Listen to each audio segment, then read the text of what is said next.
Hello, ladies and gentlemen. Welcome to another episode of the Vigor podcast.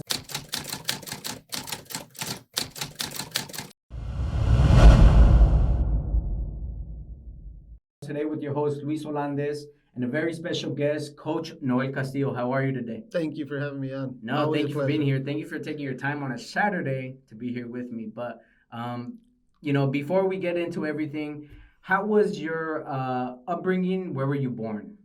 So I was born in Las Cruces, New Mexico, a small town close to the frontera in Ciudad Juarez. Grew up, like I said, in a small town, not much soccer. Parents, hardworking, middle class, mom and dad. Three brothers. I'm the youngest of three. And all we knew was soccer. All we knew was soccer. Growing up wasn't we didn't have much, but whatever we had, we made it count. Whether it was food on the table, whether it was going to playing soccer with my dad or going and working with my dad, trying to help him put food on the table for us. And my mom was always just cleaning after us, picking up everything. Whenever we would throw stuff or break stuff around the house, you know how that goes, right? Started playing soccer at 4 years old, me and my brother Edgar, with a team named Predator Eagles, a very uncommon name. Hold on, I don't mean to interrupt you, but before we get further into the story, his brother is Edgar El Homie Castillo, Yes. who is played in the U.S. men's national team, Cholos, America, lefty, great athlete, and I'm a big fan. So shout out to El Homie Castillo. But sorry, I just want to give the people some context of who your brother is. So Thank you. Go on. So again, a city team in Las Cruces, New Mexico, 4 years old. I was the youngest of three, also the youngest of three when we started the team. The person that started the team has passed away now. His name was Leo Lara.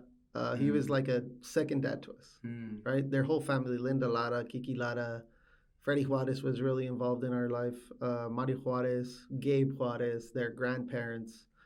Everyone that was always around us was always helping us, me and our family. Right. Which was really good because, like I said at the beginning, we didn't have much. So all we knew was soccer. Right. Yeah, that's your atmosphere. That's what's around you. Yes, and me as a kid, or anyone as a kid, just wants to have fun, enjoy life, because you don't know much at 4 years old, right? So anything that is a distraction was good. Yeah. Yeah. So we got to play with Predator Eagles. We played the City League. We, from 3 players, became 10, 12, 18 players.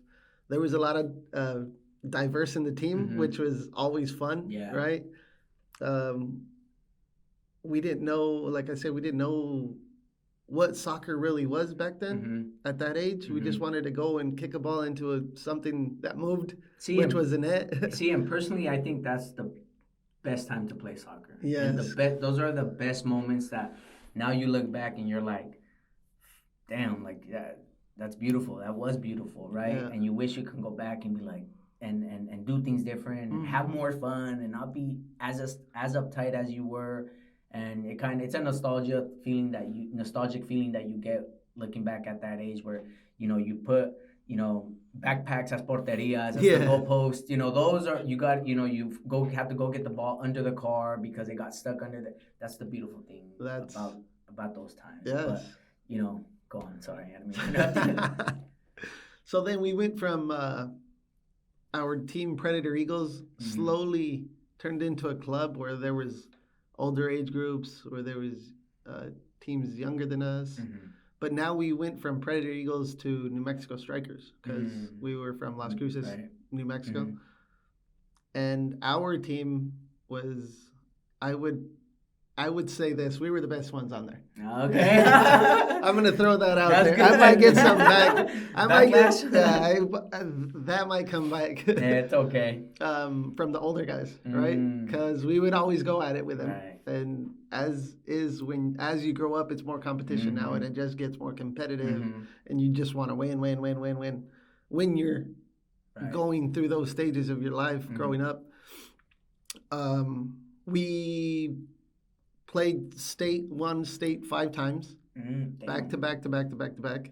We went to regionals. We could never accomplish winning regionals. We got to play in 2 of them. We always lost to Southern California, which was literally our rival. They were savage. I don't know how good they are now, but they were savage. That part of the California is just full of good players. Really good players, Latino players, and absolutely.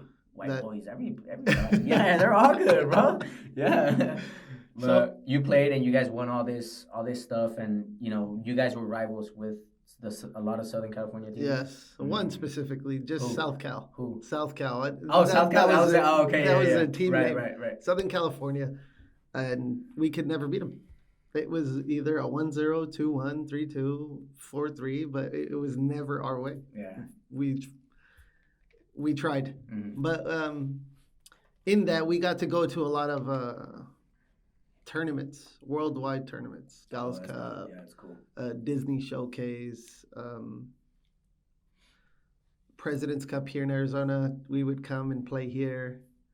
Those tournaments were always fun. Don't you think these type of tournaments kind of make a player? Yes, because you get to experience like character, different kind of personnel, or a different rival. Yeah. How they play against you. What you get pushed harder. Yeah. You know what I mean? So. And I was always 2 years younger, so there was never a team my age. So you were playing. So I had to play up with my elder brother, with Edgar. Got it. Okay.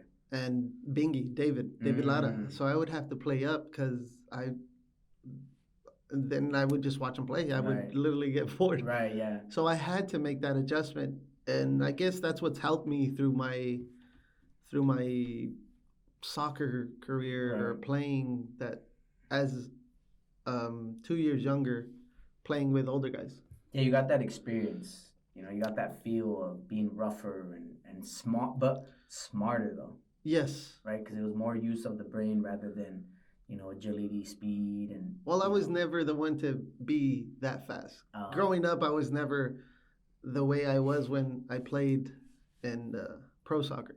I was always gordito, right? Heavier set. Yeah. And it was like, I guess, I would struggle maybe with my mind a little bit. Right. Like I would want to feel left out, and I can't do this or I can't do that. Outcasted. Yeah, but then again, I thank those people that helped me along the way. That maybe then I saw it like it was bad, like why am I'm only a kid. Why are you doing this to me? Yeah. But I thank them for doing that. And who's them? That's Linda, all the family, Kiki, Freddie, Mario Juarez, my dad, and specifically Carlos Castillo, my mom. Yeah, were they heavily involved in your soccer career or no? Yes, they were. Actually, I had my dad as a coach. How's that? Were people mad at you? Because when you're the coach's son, that you get a lot of heat. I hear that now. I see that now that I'm on this side, right? Yeah. But honestly, it served you well. I wouldn't say it was the worst time, but it was a difficult time because of the way my dad trained us. Right. It was like doing cartwheels and like Indian runs, where back in the day, that was all they knew, it was like an Army boot camp. Honestly. Yeah. But now, like, the game's evolved so much that it's so different from what it was when the old school way. Yeah. Rough and tough. Every now and again, that style works, you know, because that's the grit. That's what you got to go to keep on moving forward. Yeah, absolutely. And maybe people don't understand that. But it's true. Yeah. So it's very true. Having my dad as a coach at high school was something I did not enjoy, but it was part of your process. It was meant to be that way. Even with club soccer, he helped us, you know, and it helped everybody. Which means he was probably very knowledgeable about the game. Yeah, he played himself. Yeah. My dad played against a couple people that played that were big names. Carlos Hermosillo. Oh, wow. He's one of the biggest ones. But yeah, my dad played. That's why I think it runs through our family. Yeah, it runs in the blood. And I tell people all the time, like, you are born with the ability to play. Like I don't know about born with the ability. You don't I think would, so? Like I think you are. some are gifted, right? But But some, isn't that being born with it? Is being gifted with it? yeah. But I mean, some are gifted and they throw their talent away. So Yeah, true. That's actually interesting. you know How? how people are gifted, Yeah. and then they decide not to use that gift. Yeah, that's cool. They go the totally opposite, different yeah, direction. no, I get what you're saying. Like you can be, you can use may, and there's people that don't find their gift, right? That don't really Know what seek it is. and know what it is. So that's interesting. That's an interesting topic. But You know. So yeah. I don't know. I guess the years, the knowledge of. Yeah. If you asked me that back in the day, I'd Mhm. be like, yeah, Yeah. you know, I Absolutely. would agree with you. Yeah. But You now, see it from a different perspective. yeah, Probably, that's why. absolutely. Yeah. You know, Mhm. so all that goes, and I turned 16, Mhm. right? Played high school soccer, played club soccer, got to travel the world with soccer, all thanks to soccer, different countries and different parts of the state. So the story about us going to Mexico is one of my cousins that goes to Torreon, Coahuila, and just goes because that's who we love, that's who we like, that's what we were our upbringing. Santos Laguna, you know, there was a game on and we had to watch it. Luckily, I had to, as a young kid, we got to go to a final where years later that one of those guys that gave his socks to my brother, ended up being his coach. That's crazy. It's so crazy, right? My dad carrying us Full on circle. on That's his shoulder. insane. That's so crazy. It's crazy how that just like Yeah. you never expect You that would to never happen, right? expect it. Mm-hmm. So at the age of 16 and my brother being 17, my cousin goes and talks to them, just a normal conversation, and tells them, "Hey, I have a cousin that plays. He's a lefty, and Mm-hmm. I think he might be good for your team." He comes back and he tells us, "Hey, you know what? There's an opportunity. They're having tryouts." Mm-hmm.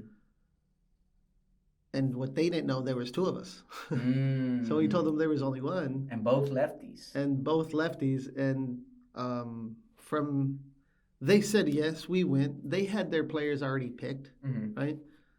So there's like at least 200 players, but this is like a closed tryout because they had already selected the players that they wanted, maybe to go and sign them. And just in case they might see someone who's really raw and good. Yeah. Oh, okay, well, we'll just take him, right? Yeah. It's kind of So like that. we didn't expect anything to happen, right? Because they told us, oh, we just went because it was an experience for us. Mm-hmm. And maybe that could have changed our life, Mm-hmm. right? So we went out there, we play right away. They tell us, hey, you know what? We like those two. So we only went 2 days. We were honestly just going for that. We got to visit our family that's all out there on my mom and dad's side. After the third day, they tell my dad, hey, you know what? We want them to stay. What was your dad's reaction? My dad was Was like, he yeah, happy? here. He was like, keep them Keep here. them. Here's your luggage. Here's some money. I'll contact you in a month. Make them into whatever you guys need, Yeah. like into players, soccer players. That's right? cool. He gave you guys that liberty because a lot of families, a lot of parents, mostly moms. It was a struggle. Was it? For my mom? Okay. Yeah, because we were so close to my mom. You know, Mm-hmm. it was every day. She'd take it to school, pick us up. Sometimes, you know. You're kind of breaking that bond now. Yeah, and we still have that bond till this day, which is good. It keeps us close, keeps me humble. Tight-knit. Yeah, Mm-hmm. you know, you always take advice from who's lived on this earth a little bit longer. Mm-hmm. And someone who loves you even at your worst. Yeah. So yeah. You're always perfect in their eyes. So it's always hard leaving. Even you leaving. Yeah, I'm sure it was hard for you being like that. So all this comes when it's Christmas time, right? All this was everything before Christmas. So didn't that suck? Yeah. So, but we had the chance to come back home, spend Christmas with family. Right after that, we were on the bus and to Mexico for a life-changing experience. Wow. And we had to make a decision whether we stayed in school or we went a different route and chased a dream that everyone wants. So me and my brother made a decision, and we stuck with it, and it took us pretty far. So after that, after you got where did you guys go different directions as far as you and your brother? We Or went the same direction to start. We both played together at Santa Laguna, which was oh, Santos Laguna the was best experience.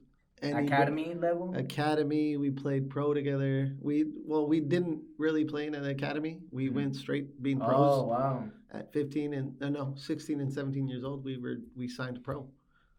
You know, How was it, did you at that point did you guys end up meeting a lot of? I mean, I assume you guys did the professional players that you were seeing on TV. yeah. How was that experience? Was it like? Oh man, it's Because sometimes they say, sometimes it's better not to meet your idols because they can really, change. they can treat you like not well. Yeah. So how was that experience for you guys meeting these people that you guys looked up to and Oh man, it was, cared for? when you're when you're that young, and I didn't even think about that. All I was thinking about is this is a dream come true for anybody, and that was for me and my brother, you know. And in a way, you were in kill mode. Like kill mode, I mean, like I need to get this. I need to done. get where they are. Exactly. And I want to be like them, you know. Exactly. That's how we thought. Okay, yeah. Or at least that's how I thought. Right. And we had a mindset. We were on a mission to try and achieve something from a small town that anyone can do as long as you want it. But see, I think that's what helped you guys reach the levels that you guys got to, right? Because you guys set all that aside, as nervous, as anxious, as happy you were at that moment for meeting these idols. Yeah. You had to be like, work is work. Yeah. And I have to accomplish this one way or another. So you push that aside a little bit. Obviously, you could kind of take it in, but you push it aside and you go kill mode and you go for everything that's yours. Yeah. And I think that's what propelled you guys to, higher levels. Yeah, I absolutely agree with that. But the weird thing is that coming from the U.S. to Mexico, we would train on grass, right? In the U.S. It was so-called grass, right? Yeah, it's something though. But we went in my experience, we went in training on dirt, rocks, gravel, whatever there was to train on. That's what we would train on. And I guess. Were you okay with that? Oh, I was perfectly fine. As long as there was a ball rolling, I'd dive in head first, right. you know? Because again, the first team, the older age groups were trained on the grass. And I'm like, I want to get to where they are because that's a privilege in Mexico. So it was an obstacle that you saw. You were like, yeah, I can deal with this. Yeah, absolutely. Yeah. And that's and honestly, it makes you better. It absolutely. Makes you technically better. better. It makes you a savage, bro. So I was only there 6 months. I played my first game with Tercera División in Santa Laguna.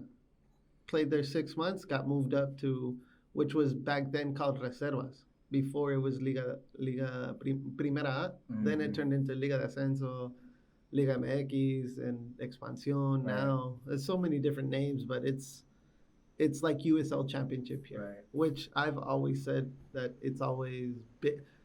The league in Mexico is much bigger. I mean, as in fans and stuff like that in Mexico. They live it more. Yeah, well, they're more passionate. It's a tradition. It's like baseball in the U.S., right?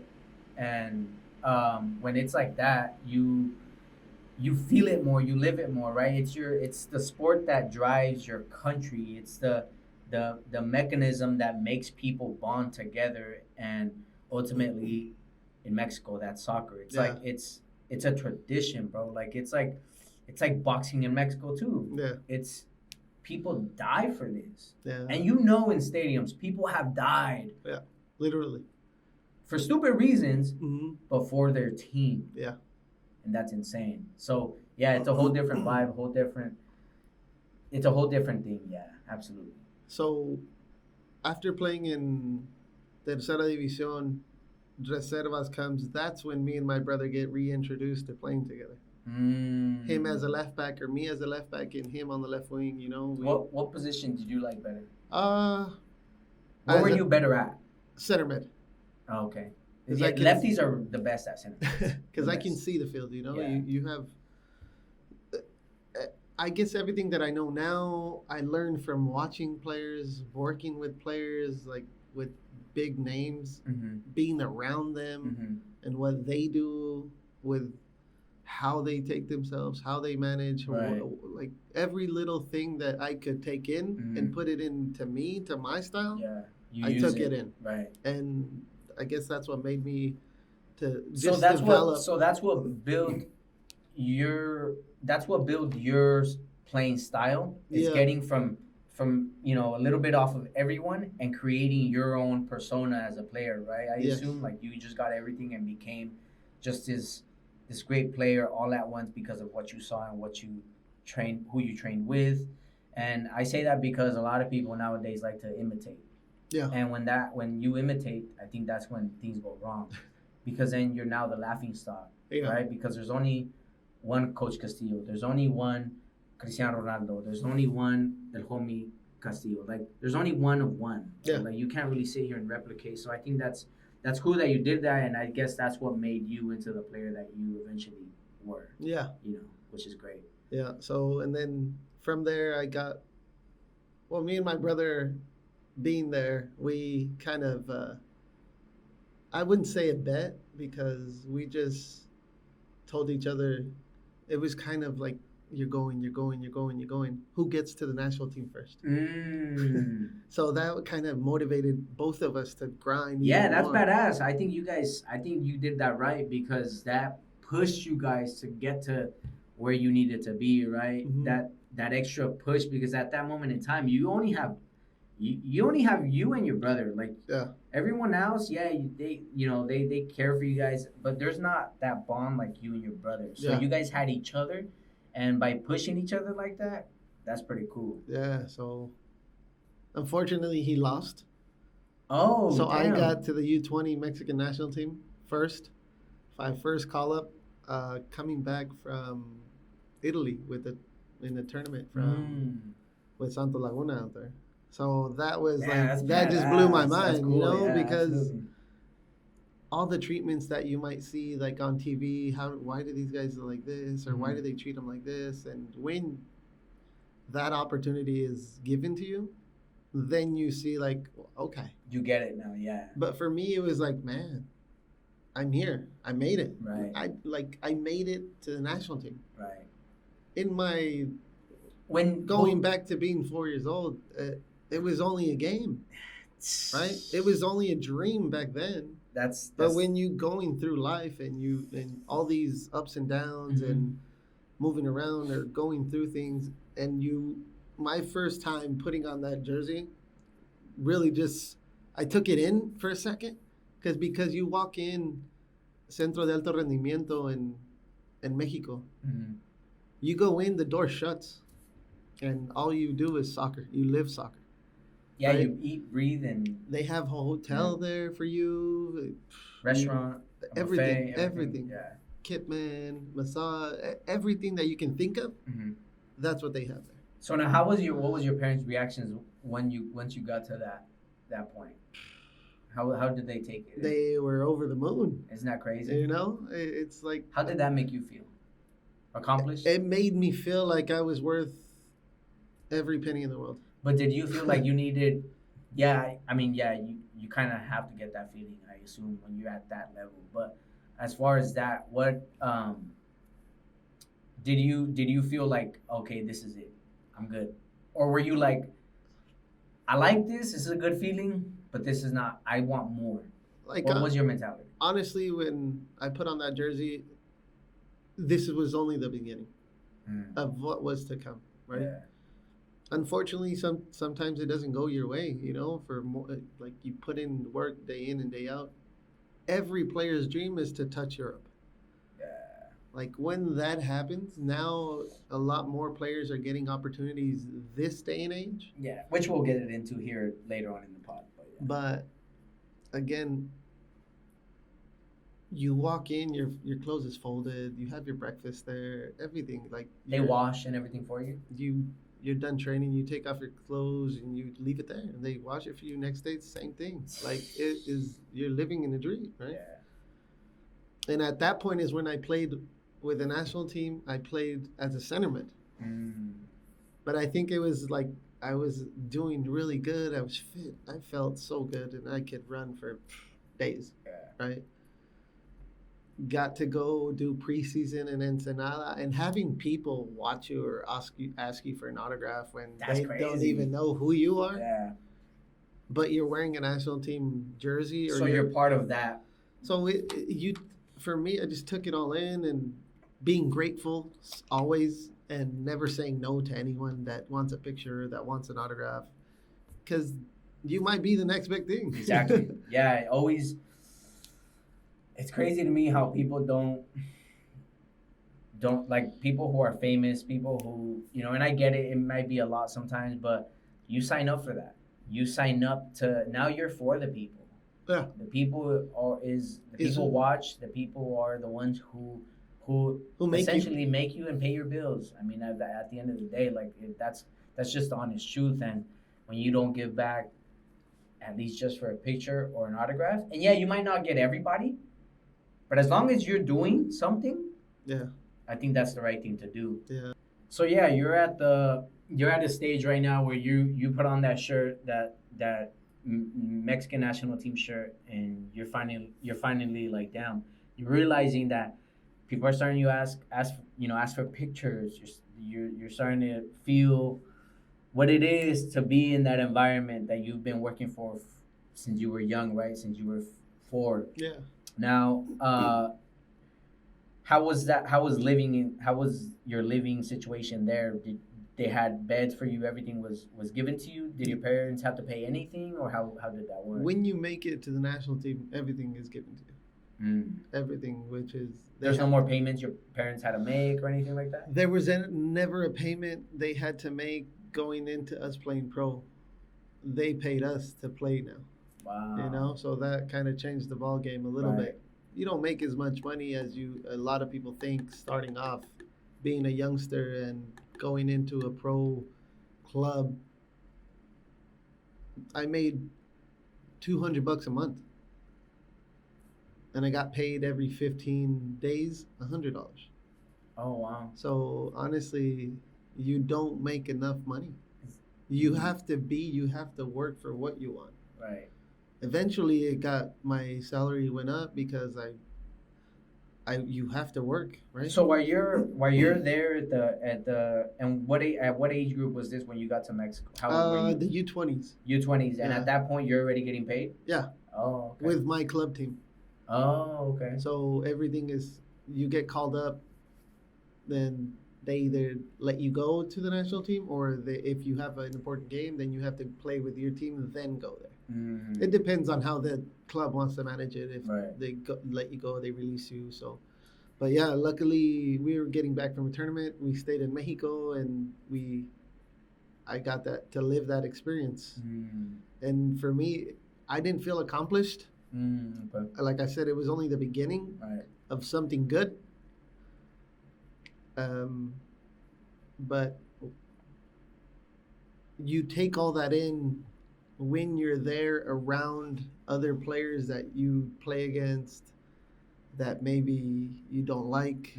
But guess what? When you're in there, that's your family. Yeah. That's who you play for. You don't play for the name on the back. You play for the name on the front. Yeah. Because you're on the same team. Right. So you're defending a country. That's what I was gonna say. It's a country thing, and when it's your country, like there's no other feeling that I get when I listen to the Mexican national anthem. Uh-huh. There's not one song on this earth. There's not one thing that makes me cry more than listening to the national anthem, because I remember those days where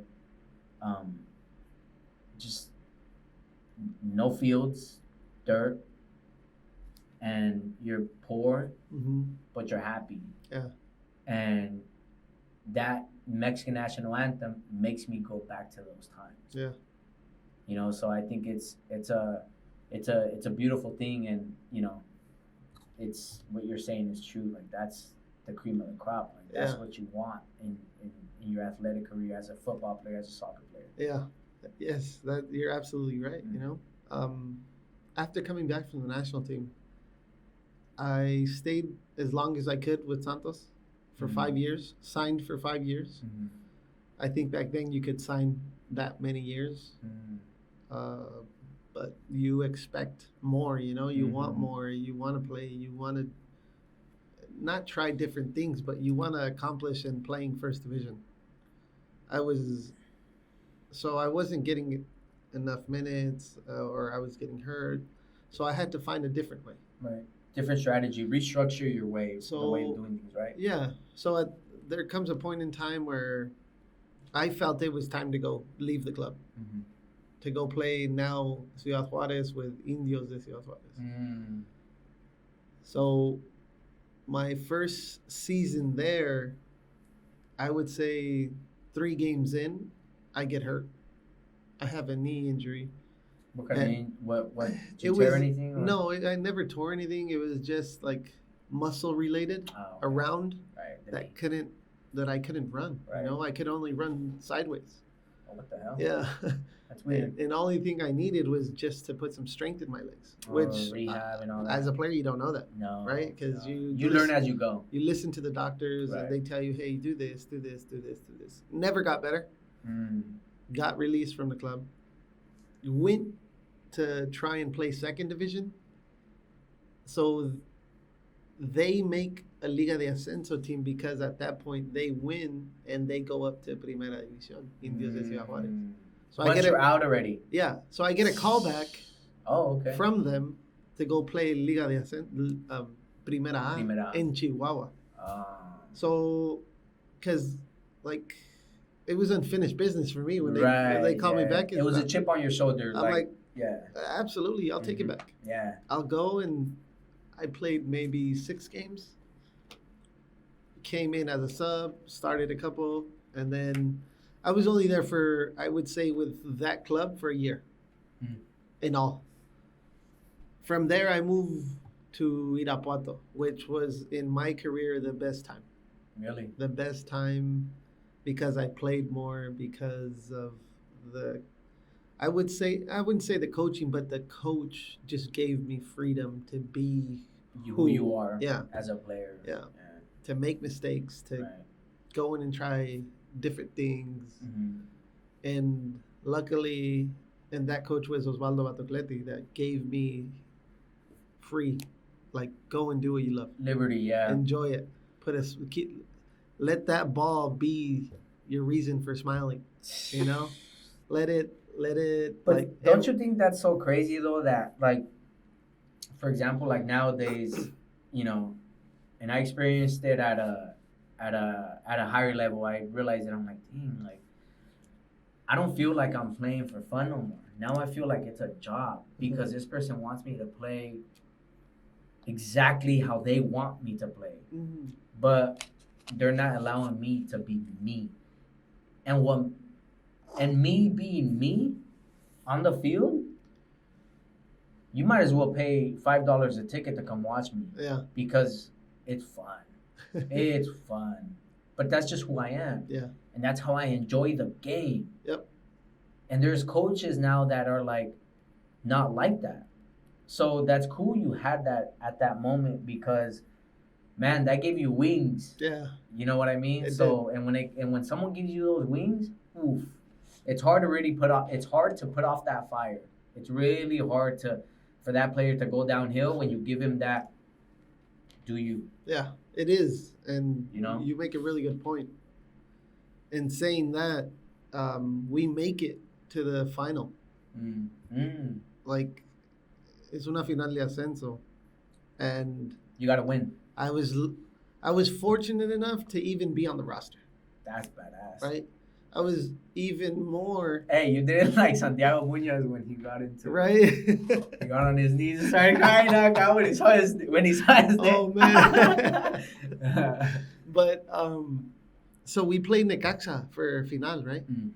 For the final, we go to Aguascalientes first. Then we were gonna close at home because we ended first the whole season. So that's the way it goes. And they give the roster. I'm on the roster, so we go out there to Aguascalientes, and you never expect to be even on the bench for one, let alone start the game. So all this is going in my head, and I remember one of my teammates, Pedro Jimenez. He played in Santos, really good guy, really good. We still connect to this day. He's like, "There's no chance he'll play this game. There's no chance because it's the biggest. It's the biggest stage you can." So he was already counting you out. Yeah. But he was being honest because he's like, "Yo, it's like serious business here." Yeah. Because he's been there, done that. Right. And he's like, and I'm like, okay, I'm gonna play. You know. So now in my head, I'm like, watch, if they give me the chance, I'm gonna play. Now, as a human, though, you know, you're at a point in which you're ready to perform in front of people. Oh man, I was performing in front of people when my first day when I signed my contract. Okay, so it wasn't as big. Okay. Because you have people around, you're not playing in a stadium yet. So as it went, and I got better, bigger, more stadiums. Fans. People hated you more, maybe. It's you gotta have thick skin to take everything in. Did you take it in well? Oh man, were you more so pumped rather than nervous? That gives you more. Oh hell yeah. Yeah, you know, when people they recognize you, they even if they say, "Oh, you're not good enough," or whatever, it's beautiful. You just have to take it all in. It's absolutely. It's a mindset. So going into this final, I'm on the roster. I get to be on the bench. And like you said before about the national anthem, when it came on, at least 80,000 fans, maybe more in Aguascalientes, and you're playing the biggest game of your life, right? Rivals. Yes, and no, I wouldn't say rivals, but it was the two teams that were in the final. Okay. Because our rivals was León from Guanajuato. We were both from El Bajío. Yeah.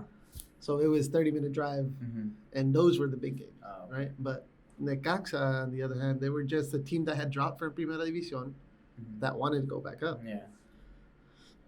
So the game is on, and I don't go in till maybe 20 minutes into the second half.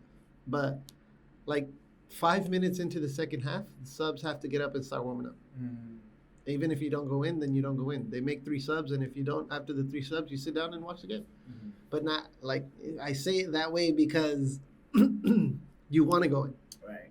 What are you going to do? You just have to watch the game and expect something good to come out of it. Right.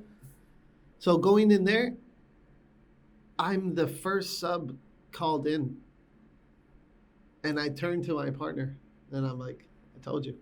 But just a grin on my face, right? Like, but I got you. Yeah. And he's like, oh, yeah. What do you want me to do? Yeah, good job. But I was so nervous, you know, because that's the biggest stage for me. It's and like my hands were sweating. This is it. Like right now. Yeah. You know? It's like I'm reliving that moment. Honestly. Yeah. So the coach is like, Castillo. And I'm like, really? Me? He's like, yeah, come on. And all he told me is, enjoy the moment. That's it. Go. That's it. Yeah. No, this is the biggest, no strategic, nothing. Go. Jesus Christ. I was one of the youngest ones playing in that game. That's the best. Me and some other guy named Calu Gomez. That's the best thing someone can do at that moment. But like, you go and enjoy it, and if something good comes out of it, guess what? It's a plus for us. Yeah. Yeah. So going in, like, I went in and I was like, man, I looked around and I'm like, look at me, right in my head. There's so many things going on in my head. I'm like, don't mess up. Don't do this. Don't do that. Don't do that. And the first ball I touched, boom, good.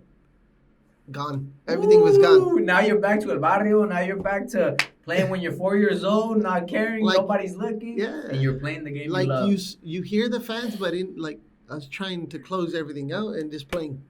Like there's nothing, there's no one there. People who don't compete at a high level in anything, any sport, don't realize how amazing that is. Yeah. That your brain just naturally shuts everything off, and it's just you. Yeah, it's like you're back in playing with on the street. It's crazy. With your friends when you were 5. Right. And the first ball I get is a good touch. I get it back again the next play, and I'm dribbling people, and I'm like, this is cake. Yeah. Can I get more of this? But unfortunately, I end up being hurt. Like literally almost broke my leg. Oh. So I had to stay on the field because there was no more subs. And one of my teammates, he's like, "Isn't this is what you wanted? So get up and go." Like literally, I couldn't run. I had to. I was biting my teeth, biting my tongue. Now you're not doing it for you. Now you're doing it For the for the team. team. And I'm like, man. For the people, you know. And it's like, oh, like I literally couldn't walk, and I had to go in, and the adrenaline that was in me, it just kept me going, kept me going, kept me going. But at that point, I'm no longer playing as a winger. I'm playing up top because I was wasteful because I couldn't run. So any ball that they would come, I'd try and go chase it, even if I couldn't get there. Like just to go. Right. I don't know if you ever heard of Quattrochi. He was a center back for them. Yeah, big guy. I was winning headers over that guy. How is that possible? It's not. It's not. But it's your adrenaline, your will, the will you have, the motivation you have at that moment. That's what's driving. Like it's so weird how those things could drive you. People think that you have to train hard and be sad. It's a lot of what you do in times of pressure. It's out of survival instinct. It's out of you in the moment with the adrenaline, with everything. That's what gets you. Like once you're in the dance, you better be ready to dance. Yeah. You know. I'm sure it's like that. Yeah, it is. I mean, it's for everything.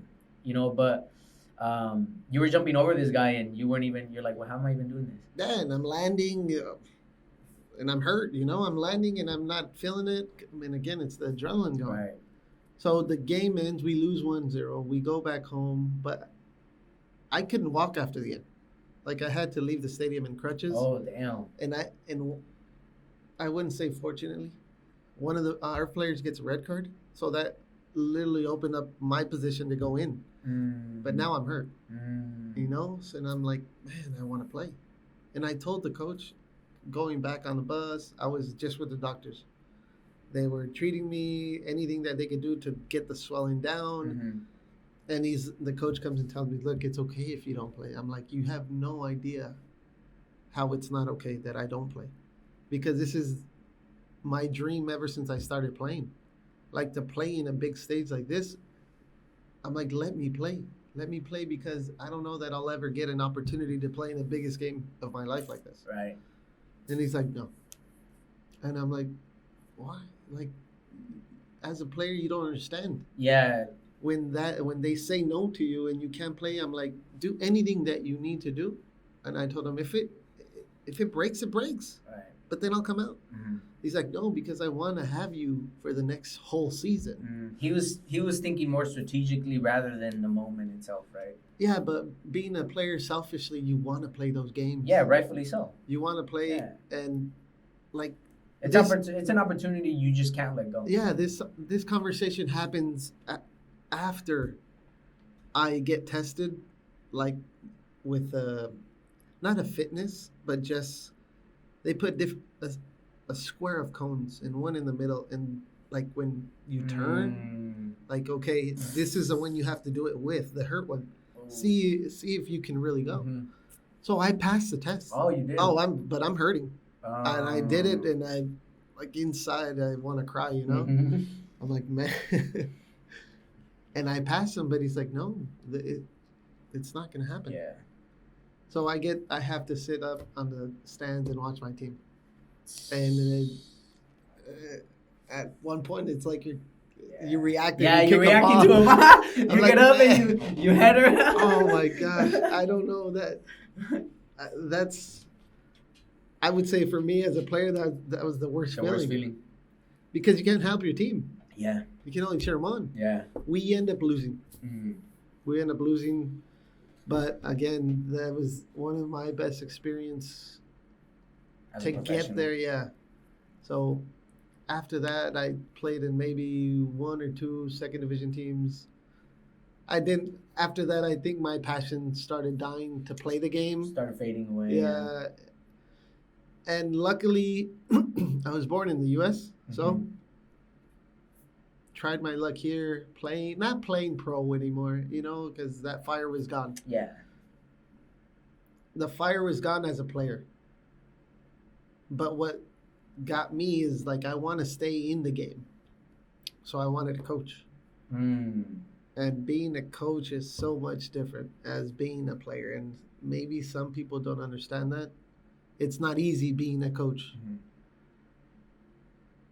And So now, but before you get to that, what was that pivotal moment where you said, where you, who did you speak to when you sat down and you said, you know what, I'm done with soccer. I need to move on. What, now I'm gonna be a coach. Now you're introducing yourself to a different realm of the sport, right? Who were you with at that moment, and how did you come to the conclusion that you no longer wanted to play? so at that moment, I'm on my own. I'm living here in Arizona Mm. on my own and playing, still here, trying to, make money, working, coaching here and there, Mhm. trying to help anyone and everyone that would let me, Right. just to learn. Mhm. And I think I had to make a decision on my own because if I didn't, I probably wouldn't be here, Mhm. like sitting down with you on this Mhm. podcast. I'd probably be, honestly, and I've said it before, like be homeless. But why though? Because I don't know, it just seemed like I was lost. I was lost for a minute, Mm. and I wanted nothing. Like I was okay. I lived this, and it was good, but now I'm trying because I thought everything had to be given. See, and I think too, at that moment in your life, and I tell you that because I went through the same thing. Um, you know, you feel lost because you've identified yourself as Like, why this am I? athlete, Mm, this savage, this someone who always fought, someone who gave everything for fans, for yourself, for your family, and now you're none of that. yeah, And everything now just you fades away. and everything fades away very fast, quicker than what you can fathom. Therefore, you no longer are that person and you can't identify as that person. And I think people have a hard time separating those two. Yeah. For me, it took me like about a month or two to actually let it sink in and be like, you know what? I know what my other purpose is. I know that the fame, the money, the girls, being on TV no longer exists in my brain no more. It no longer pays rent in my brain anymore so that I can think about it and stress so much about it. Yeah. Now I've let it go. I've understood that my body just no longer can do those things, right? I'm not as good no more. I had to come to the conclusion that that's it. And I think same with you, and that's why you felt that way. You weren't accepting the fact that you no longer were this soccer player that That you imagined when you were 5 years old, 6 years old. Oh yeah, yeah, you're absolutely right because I thought everything had to be given to me. Because you've earned that for so long, right? Yeah. Your trajectory, your resume speaks for itself. So Uh-huh. therefore, you're like, Why not? Why not? come on, give me a shot at Yeah. LA Galaxy. Come on, who are you? Yeah. But It's things like that yeah, you don't think of, which is the ego at play, in some ways. and then you finally have to like sit down. Like all this is going on,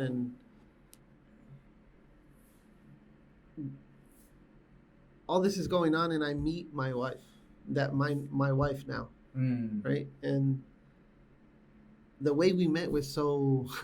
I'll say the story, right? We met at a club. I went out with some friends. I was here on a soccer tournament.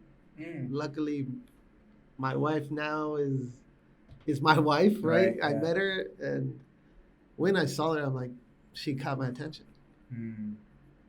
and I'm like, Love at first sight. I was about to say that, but again, it sounds so cliche, Yeah, right? but Because it's the truth though. Yeah. people, yeah, whatever. Too But much it, TV, no, but it's true though. too It much happens. Netflix. When it Stop watching all those documentaries. Stop watching. But it's true though. But it's true though. For me, it was, happens. Yeah, no, for it's me, true. it was, and we got to know each other, and it was like this is the person that I was meant to be with for the rest of my life, You felt that connection. and vice versa, Mhm. with her with me, Mm-hmm. and I think she really helped me like lean more towards and have someone there for support to go and make that decision. Wow, that's awesome. That's awesome she was there because at that moment, man, you could have gone so many different routes, drugs, drinking, um, constant partying. You know, you could have gone so many other different directions, Yeah. but one person made you come to Right. terms with who you really are at that moment, Yeah. and she gave you that shoulder that you needed at that time. And the same thing happened to me. So, but me just at a younger age, I assume. How old were you when this happened? I would say maybe 25. About the same age. Yeah. Yeah, about the same age. Yeah. So yeah, no, the same thing happened to me. So man, that's great for your wife who was there, who was that shoulder for you to lean on because in those times you need people like that, man. You need people who are gonna tell you that they like you for who you are now, Yeah. not for that pro soccer player. Yeah. You know, because we're consumed by, oh, you saw me on TV. Oh, she likes me. My wife never loved soccer. That's what I'm saying though, bro, because that's just who she is, bro. Yeah. She's just a beautiful person, that she came to terms with that and was okay with that. And big I salute to her a lot because it's hard to find people that love you just for who you are. Yeah.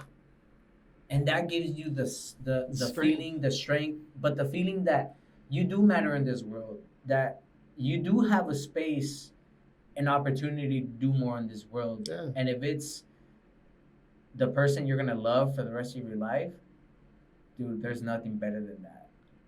So big shout out to your wife, and I hope she's doing great. But she helped you through this whole thing and was able to get you into terms that hey, like there's other avenues for you. Yeah. Right. Yeah. She was my rock. Mhm. She's a Christian woman. Mhm. She led me to God. I wouldn't say lead me. She would pray for me. Mhm. And the very first time we went to the Suns Stadium, she invited me to a convention with Jeremiah. I think his name is David Jeremiah. And Pastor. I don't know if it's a reverend pastor, but he came and gave A speaker. Yeah, he spoke, right? Yeah, and I accepted, and I accepted. We went, and like everything that when he started to when he ended, everything sunk in, and from there I found my purpose. Mhm. Like I'm gonna stick to coaching. There is like, okay, if I have Oh, him, so that's that pivotal moment. Okay. that moment from there on changed my life. It opened your eyes. It's like, and I can't thank my wife enough, So when I come to terms, we go to this conference, and my purpose from there on, from that day forward, came that if soccer is what I wanted to stay in, be a This coach. was the way. Be a coach. Right. If you want to stay involved in the game, like if you want to keep that smile on your face, And I did, and my wife was a big reason why I decided to coach because I knew I had that support. That's why I'm still coaching to this day. So now, how do you start getting people to come train with you? What do you do? What's that like? How does that look? How do you start getting your name out there and be like, hey, Castillo's a coach, like, hit him up for some training sessions? How do you get going with that? I get going by I used to play. A lot of people know who I am as a player, right? Yeah. In Arizona, right? And I think it just led from that. Mm-hmm. It led to that from me starting to coach kids like at church, at the backfield, and a friend of mine was coaching at a club, and he's like, "Hey, you want to come and coach over here?" And I'm like, "Yeah, sure, why not? Let's try it." And it took off from there. And people started recognizing that I can coach, or that I can develop a player. And slowly, I'm like, I can do this on my own as well and work for somebody. But like now that I do me and my wife have our own business for personal training, I can't let that gift go that he gave me upstairs, Right, you know, and right, I want to give back as much as I can to any player. right. So now you're a coach, but now you're more so also a mentor. Yeah, Now you started to become someone who people can call yeah, for questions, right? That father figure that a lot of guys lack, yeah. and deep inside they're hurting. But when they go to a training session with you, it's like, okay, It's cool. like therapy. Yeah, it's therapy, bro. And if you take it as therapy, it'll change the way you see things, either also in life, but as an athlete. Yeah. And as a student, of the game. Mm-hmm. Now, what's your guys' business called? It's called Rey Del Castillo. Rey Del Castillo. Yeah. And how did your wife help you behind the scenes with this program? Oh, she does everything that you can imagine. Yeah, she's with- still behind all this and everything. She's the boss. I'll say it that way. She's the boss. She runs. I only run the soccer Rightfully so. because that's Rightfully what I so. know how to do. Yeah. And she knows how to do everything else. So That's whatever awesome. she needs help on, Right. I do. Wow, that's cool. That's cool that you haven't let your own, I would say, ego Mhm. dictate the fact that you can let her be under control, right? And I tell you that because my dad was very machista. Yeah. My dad was a very machista person who, the control, he had to have control. Yeah. And if a person doesn't have control, they rebel, Okay. and then Yeah. there's fighting, and then your business doesn't go well. But when you seemingly have things and just let them be, and give your trust to someone who you know is gonna do things for the better for you, Yeah. I think that's when things turn out the best. And I respect that from you because a lot of men can't do that. A lot of men are raised with that machismo, like, no, well, you can't work because I got it. Just hope that my food is warm when I get home from work, and if not, I'm gonna throw a fit. That's not the way to do things. Yeah. So I respect you for doing that, and I think that's a very important thing, and that's why I think you're successful as a coach. Yeah. Right? Am I wrong? No. You're absolutely right. You need to let go a little bit. Mm-hmm. You know, in order, like you said, in order for the things to go well, not go your way, No. because we're both in it together. Yeah, and there's obstacles, But and she has more knowledge than me. mm-hmm. So I have more knowledge in one aspect, she has it in others, and we make a good team. You put it together, and then you become Thanos. You put the glove on. But no, that's awesome, and I'm glad that she's been that pillar for you. Yeah. Because when you're away from family, when you're alone, when you feel alone, when you no longer can really kick a ball because you're hurting, or you need that person to be like, yo, it's okay. Yeah. Be you. I like you, who you are. Personally, I couldn't live with myself if I can't kick a ball when I'm like 60. You're gonna be kicking it with your cane. Huh? Something. Yeah, something, huh? Because I tell my wife I want to die on the field. That's all I know. Mm-hmm. That's all I know. That I die a happy man. Hey, there was a little video, bro, where the guy was in a casket, and this is real. Yeah. The guy was in a casket. He was dead, bro. Yeah. He was in a casket. He was at an indoor. Oh wow. And for his final goodbye, they made a little play. They kicked it to his casket, and why am I laughing? Why am I laughing? But they kicked it to his casket, and he scored. Yeah. Is that how you want to go out? No. Don't do that. I'm probably laugh.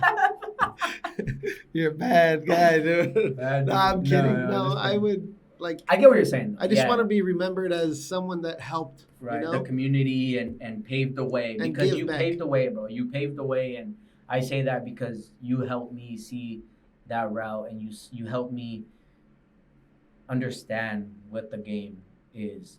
And I'm sad that I found it at a very older age. I wouldn't say that. You know why? Because God's Really? timing is perfect, and this is who made. If you think that was too late in the game, then your purpose would have been different, right? Yeah, but you're right though. Oh damn, you're right because God's timing is perfect because now you are who you are. exactly, and it's not necessarily soccer based. Now it's in life in general. You found your purpose. And quick story: the way I met Coach Castillo was a it was a very pivotal moment for me. Yeah. At that time, this was, I would say, what, a year ago? Two? I think close to 2. 2 years ago. Yeah. 2 years ago. And, I was sad, missed my family back home. I was sad, depressed. I still go through those roller coasters, It's life. Yeah, it's like life things, and I was like 175, bro. I was very unhealthy and overweight, and I didn't feel like myself. And at this point, I'm playing college soccer. I'm getting closer to my senior year. I'm ready to end it. And my coach from the college that I currently go to, I no longer play, but that I go to, said they have. Is he a coach? Yeah. Wally? Yeah. Yeah, he's a coach of East Valley, which is a club here in Arizona. And he said, hey, come by and, come train, come play with us.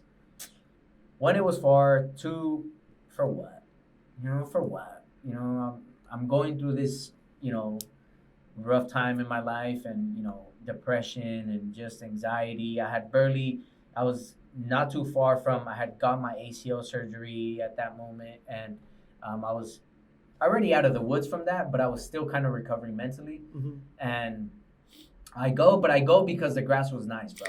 To be honest with you, the grass was nice at that field, so I go, and it still is, and I go for that reason.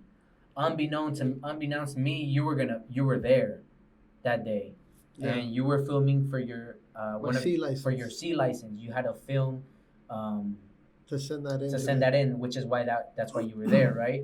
And so I go, we're training, and they get us into a group, and for the filming, Waleed asked you who are the players that you wanted. Yeah. Right? And we were all in a group. It was so many of us. But before that, we were warming up, and you saw all that. You saw me, touch a ball. You saw me move. You saw me do whatever I was doing. And the first person you picked was me. Yeah. And when you first picked me, it really, I was real happy. Yeah. But at the same time, I didn't know how to react. Yeah. I didn't know how to react because I had never been picked as the first option. Yeah. To me, it was more so like, yeah, Luis is cool. We'll get him. But it was not really much more like, I need him. Yeah. And that's what you did to me. Yeah. And from there, the rest is just history. You lit a fire within me that now it cannot be contained. Yeah. And what you're saying prior to this is correct. That there was a different purpose. Not necessarily soccer, football based, but there was something else to come. Now I'm fit. Now I'm doing this that I love. And my life is better because you were that person you were able to re-spark something that was slowly dying due to the fact of me being out here in Arizona. Don't really know anybody on my own, but I have my girlfriend, but that only does so much. And you just reintroduced the world to me in a way, and in a pivotal moment when I had nobody, and I thank you for that. And I just want to give a quick story of how me and Coach Castillo met.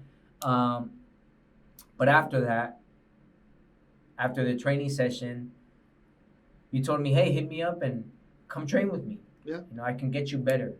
What did you see in that man that you saw that day training? What was your thought process when you were like, man, this kid's pretty good. I can do something with him.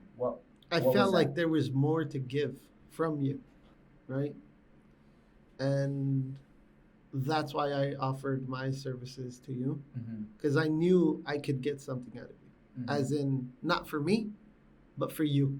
And that being your last year in college, I'm like, I can make this player, this person, into the best version of himself going out on his last year, and him being top dog. And in my head, every day that we trained, by the way, he threw up every time at the beginning. I just want to throw that out there. Yo, I did. Hey, yo. but it's fun. part of Man, it. you know what? It was. But I'll say it was miserable. That was, for me, seeing a smile on your face, right, is good for me, as in, okay, I can get, how do I keep him going? How do I get to him? Like, as a coach, you find different ways to break players and their ways. Because when you're set in your way, no one can do it. You have to, like you said, you have to trust that person. You have to open up. That's going to give you a little bit of what he knows, of what the knowledge that he has, to go and try and maybe change you a little bit. Not who you are or what you are, but just tune them up. And luckily we accomplished what you wanted. You know, right? I train with Coach every day. Monday through Friday? Yeah. And it was the best decision I ever made. Because it put me in an uncomfortable situation in which I was no longer used to. I wasn't going to get that work anywhere else. Like, you pushed me to a limit to where I got down to like 157. Yeah. 157 pounds. From being 175, 173 to 155, 157, machine. The only thing was, my body, just my legs were just, that's the only downfall in my situation was injuries were just never been on my side. Yeah. And, I've came to terms with that, and I understand it now, but it was hard. But everything you showed me was calculated. And as a coach, personally, you're probably the best trainer, coach I have ever worked with. I appreciate that. And with me, it's hard for me to really trust people. Yeah. Due to the fact that if I could rarely almost trust my dad, why would I trust anyone else? Exactly. Yeah. So I sat on your offer for a bit. I didn't want to go train with you for a while. Yeah. Because I also didn't want to get put in a situation in which you were going to tell me, oh, no, that's not how you do it. Because I thought I knew it all. Yeah. I thought I was the best. And when I got to you, I realized and I told you there's levels to this. Yeah, that's what struck me. What struck me. Because at the end of one, I think it was not the first session. I think it was the first week. Maybe it was, yeah. You're right. I think it was the first training session. Really? Yeah, because I threw up. Many times. Many times. After that. But when you said that to me, it was like, what is he talking about? Like, there's levels to what? There's a pro, whatever. But I didn't understand. I went home, told my wife, and I sat on it. I'm like, what is he talking about? And then we trained the next day, and I'm like, and you told me there's levels, as in you think you know it all, but you really don't. And you learn things every day. And as a coach, you do it as well. You just have to be open to understanding that you don't know it all. Yeah, you have to be receptive to what that person's telling you, right? And receive that with you have to learn how to trust. You have to learn how to open yourself up more, because a lot of people, they shell themselves and then you can't get the best out of them. So what I did with you was I said, you know what? Here, take me with you. Yep. And you did that. And you even told me, when you go back and train with your teammates in college, you're gonna get frustrated and you're gonna feel like you shouldn't even be there. Yeah. And sure enough, I trained for months with you, hot days, cold days, and we worked. Yeah. And we worked and we worked and we worked, and you exposed me to a lot of errors that I was making, a lot of bad judgment, bad mental Yeah. judgment, and you perfected that. Yeah. Well, I wouldn't say perfected. I'd help you. You helped me because Yeah. we didn't get Because to we're perfect not it. we're not perfect. Yeah, you're You right. just improve on little Yeah. things, right? I improved, but dramatically, I would say. That's Because, you know, I wasn't honest with myself, and I thought, like I said, I knew it all. yeah. But you exposed me to things that I was scared of being exposed. But I'm glad you put that wall down. You know, I had to. because, like you said, we wouldn't be here. You know. You wouldn't have gotten the best out of me if I did it. Honestly, that would have been a waste of time for both of us. Absolutely. And you were a coach to tell me, remember, if you're not wanting to work today, Don't come. don't come. Stay home, right? Because there's And no, your ego gets struck when someone tells you that. But if you can accept that, yeah, ooh boy, man, it's different. it's different, and things will work out your way. Yeah. You have to put in the work in order to get something back. Absolutely. Whatever you put in is what you get out of it. Absolutely. You know? So, Now, you train professional players now. mhm. Who are those players? uh, I mean, I know there's a lot, but you can name the ones here in Arizona or who. I've got whoever you want. I've got to work with personally who is now playing overseas. There's two players in particularly. Ryan Flood. Mhm. Shout out to Floody. Shout out to playing Ryan at- Flood. He played for Phoenix Rising. He's a Phoenix, Arizona native. Yeah, he plays for Finn Harps now in Ireland. Mm. Shout out to Dave Rogers, who is my mentor, Mm. who's helped me along the way. Riley Horn,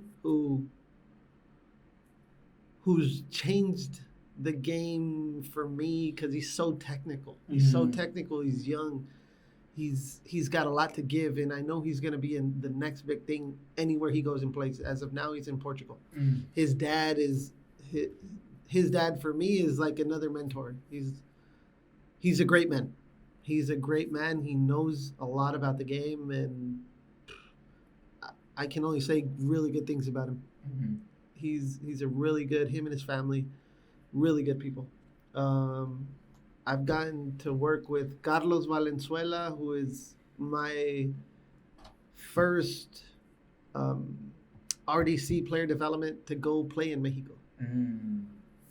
We- Good player. Really good. Good Who player. you've gotten to work with. Should I tell a story? Go ahead.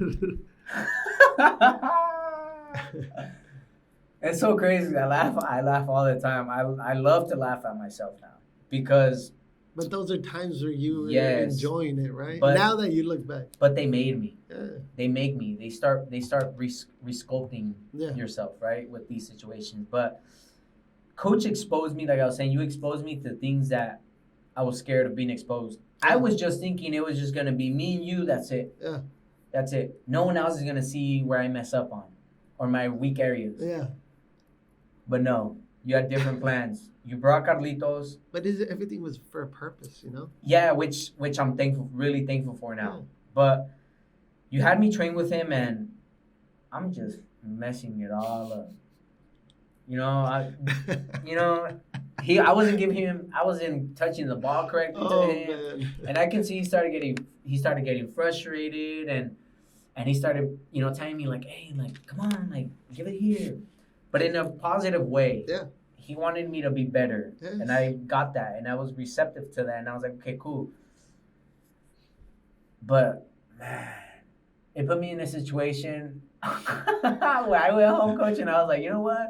I'm not I'm going probably not even gonna show up no more. Yeah, because my ego was struck. Yeah. My ego was struck, and I was like, damn, like, who is this guy putting me in a situation like this? Like, But that's how you felt going back to college. Exactly. But check this out, though, right? I made the decision of being like, nah, I'm gonna keep working. Yeah. I'm gonna keep working, and Carlitos was beyond better than me. Mhm. He is better than me, and I was okay with that. And I was okay to be like, yo, I'll allow you to help me out. Let's do this. Yeah. Let's work. And we became now a working group in which we ended up making each other better, Yes. pushing each other. We never goofed around when we were out there. To tell wouldn't- you the truth, Yeah, you wouldn't be. I wouldn't have you guys there. exactly. We got to business. and we got things done. There was people walking at the park saying, how do I start training with you? Yeah. People walking a golden retriever or a white chick that doesn't know what soccer is wanted to play. That's impactful. Yeah. And it impacted me in a very positive way, and I had to submerge myself into that mentality that, you know what, I'm not the best. I'm okay with being third, second, fourth, but eventually I'll be up there with these guys. Yeah. And you know, it was just funny not to think about how bad of a player I was compared to some of these guys, but with hard work, with diligence, with respect to the other players, and not being a hater, and accepting the fact that I wasn't as good as them, Yeah. I became better. Yeah. And I became who I then was going back to my senior year in college, and every game I played, I scored. Yeah. You know, I felt nobody there. If it weren't for my injuries, nobody, and keep training with you, nobody would be able to stop me. I was on one knee. I just want to get that out there. I was on one knee playing this whole senior year. Yeah. Now my ACL won the other one. So that goes to show a lot of my mental improvements, my physical improvements, my emotional state, in which you would tell me, you're going to mess up. Let it go. Get over it. I dwell on things too much. Yeah. And you were one of those people that helped me be like, get over it. And that helped me tremendously. And not only in soccer, but like you said, just now in soccer in general. Yeah.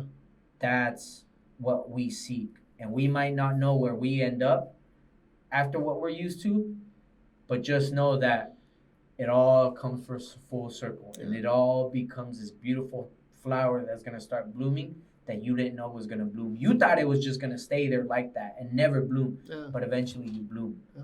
You know, and you know, it's amazing what you're doing. It's amazing the mentorship you have to a lot of these guys, a lot of these kids that really see you, who they're willing to wake up at 6 a.m., being able to go out and sleep in and do something else, but they're willing to go out there at that time and work with you. Yeah. And that to me is amazing.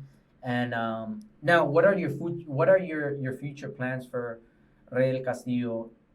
Future training, plan. Yeah, trainings. What do you see? What's the final objective? What do you want? The final objective is to obviously have our own facility, right? That's every dream, I'm sure, for anybody that's in the business for soccer, for any other sport. Training in general. Yeah, just to have everything that a player needs, you know, in that facility. Resources. Everything. We also do a camp back home for the underserved. Me and my wife, we go and give back to the people that can't go and pay, you know. And we go and give them shirts. I go and train them to everything that I've learned. And I don't necessarily do it, hey, you know what, I'm going to go and pick to see who's Oh, there's a ghost. He didn't want you up there. No. There's a ghost. We go back home and do a camp for the underserved. Mm-hmm. Like I said, I don't necessarily go and try to get players to, oh, hey, you know what, I'm going to take this player and put him here. But I know it's those people that don't have to go and pay for it to train on a club team or to go and have a personal trainer, to go and put a smile on their face, you know, and have the parents enjoy that time with them there, with us, with me and my wife. And it's a native from Las Cruces, New Mexico, coming back and giving. Because no one does anything for free anymore. It makes it better. It makes what you do better, and there's a purpose now behind what you do. And I think ultimately that's what a lot of people seem to forget. Yeah. Right? When you've accomplished the things that you want to accomplish, and even not even having to accomplish anything, just in general, being able to sit down and be like, man, I got here because of them and my upbringing and the people who have supported me, like the community. Like me now, myself, I'm for the community. Yeah. I don't see myself doing anything else. I love to help people that are in need. Like that's all I want to do now. Yeah. So that's cool that you're making this your program, your business into something in which people can find comfort and an asylum when they, when their life is going sideways. We need that father figure there that we didn't have. And I say that, like I said earlier, I wish I could have found you when I was 14. Yeah. If I would have found you when I was 14, I I would be playing professional right now in the MLS or somewhere else. Yeah. Yeah, if I would have found you at a earlier age, I definitely would have been somewhere else. Yeah. But I don't dwell on that because I know that it wasn't my purpose, it wasn't my destination. So I'm okay with that. But you know, it's just fun knowing that I was able to get to experience what you brought to the table and the impact you've had on my life. Yeah. And the impact you've had on my life at an older age, Yeah. right? It's kind of hard, right? It's harder, for someone to come in and actually impact you in a way like this because it's like you don't really see eye to eye, you're grown men, but I had to kind of I guess it was the soccer that spoke. Yeah, That's why it was so easy. Yeah, exactly. That's how we communicated, which was with the ball, right? Which is ultimately a beautiful thing, And over time, I just started not to feel the same about soccer. I felt, it was. I feel like it was just taking from me rather than giving to me, And I don't mean in a financial way. I mean it just in general, like. I want to be able to run around with my kids when I have kids, right?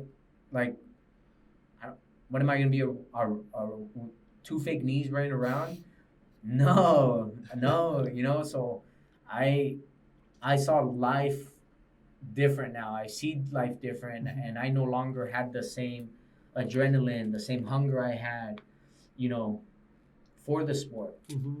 And when we lost or when we won or when I scored, and I had no emotion, I knew it was done. Yeah. I knew I had to hang the boots up, thank the people I needed to thank, and leave. Yeah. Leave because I'm in a position in which I don't have mom and dad to help me when I'm playing, USL, winning the amount, these players win. Like, I'm not gonna do that and then have to work a second job. Yeah. That just was not, it doesn't sit well with me, and it doesn't sit well with me. I'm not saying, they should get paid more, but if you've worked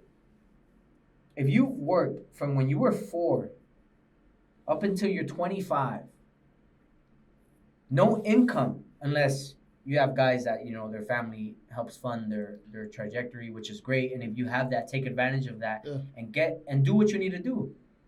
For me though, it's not the case, right? My mom still lives in a trailer park. My mom still clean houses from 7 a.m. to 6 p.m. I can't win $12,000 a year. I can't make $12,000 a year and be okay with that. Yeah. All because my ego wants me to. All because, hi, I'm on TV. Yeah. That doesn't sit well with me, and I don't think it's the way to go. I think you need to come to terms.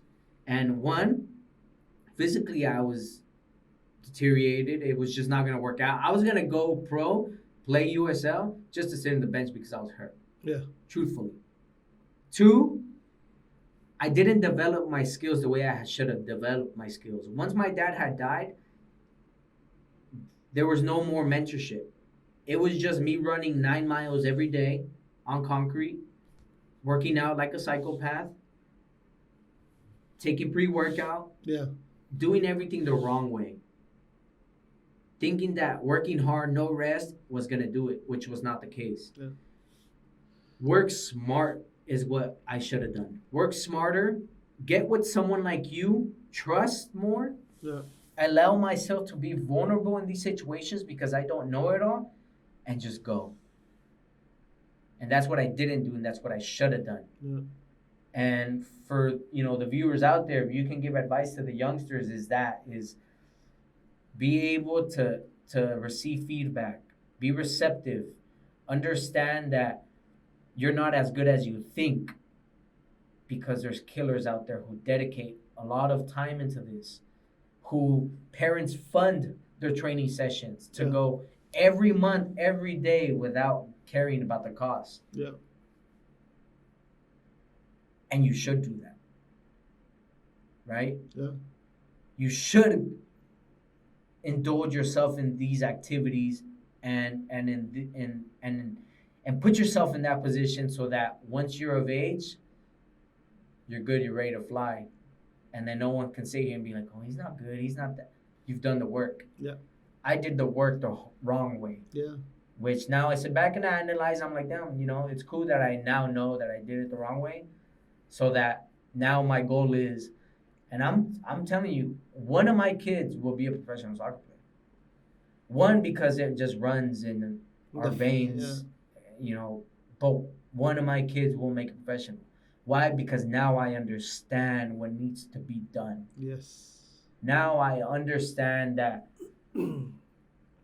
it's not just you, that there's more to play. There's more involved into creating a great soccer player. Yes, absolutely. Right? Emotionally, mentally, and physically. Yeah. And spiritually. Because, I believe in God and faith. And if I would have stopped believing and have had faith and just be vulnerable, that's why I got to this point into where I am now. I'm happy. I love what I do. I'm for the community, and I'm more motivated than anything. Yeah. I'm fit right now. Yeah. So, but because I had faith, because I was able to be vulnerable in situations in which usually I wouldn't have been vulnerable, and just believe that things can happen. And God's timing is perfect. And, now that I see it that way, I'm happy. I'm happy with how my story is being written. My story is being written. And I'm okay with it. And you're a big part of that, and I thank you for that. All we're here to do is help. Help anyone and everyone and anyone that wants to be helped or like you said, be vulnerable or be open. Right. The advice that I would give to those people out there that are watching is sometimes you have to learn to trust. Mm-hmm. Right? It's not easy because maybe you've gone through ups and downs in your life, but that one person can help you go through that roller coaster with you, and just be open and always have dialogue if that's what you want.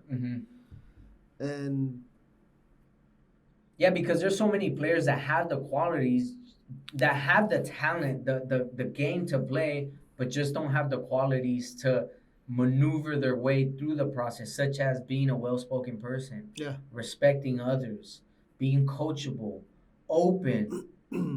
Like, there's some guys in the hood who are savages at playing. Yeah. But that's just not their destiny. That's just not what they're meant to be playing on Sunday leagues, Tuesday leagues. Like, that's what they're meant to be doing. Yeah. And it's up to the person to trust and be like, how do I fix my ways and be better so that my game could be better, right?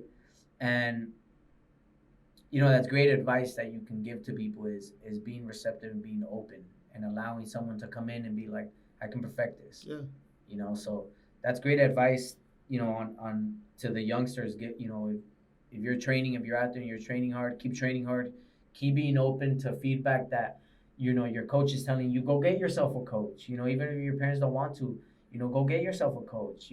Training alone isn't enough. It isn't enough. And if you want to get to higher levels, you need to submerge yourself in something more intense. You need to be hardworking, and you can't give up. Like, it's all patience. It's all about God's timing. And if it's meant to be, it will be. Yep. You get what I mean? Yes. And, it's important to just be in the moment. And I'm glad I was in the moment when I trained with you. And now I look back and I'm like, you know what? That was cool. I'm proud of myself. Now You you can know, go and help other kids. exactly.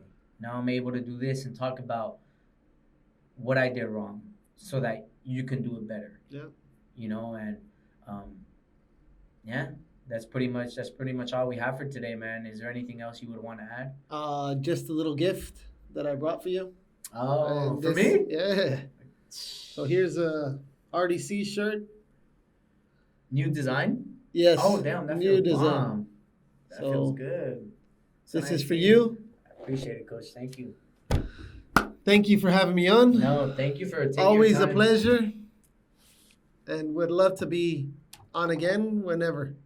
Absolutely, I'll have you on as much as you would like, and I thank you for sharing with me your story, and I thank you for being a part of the community.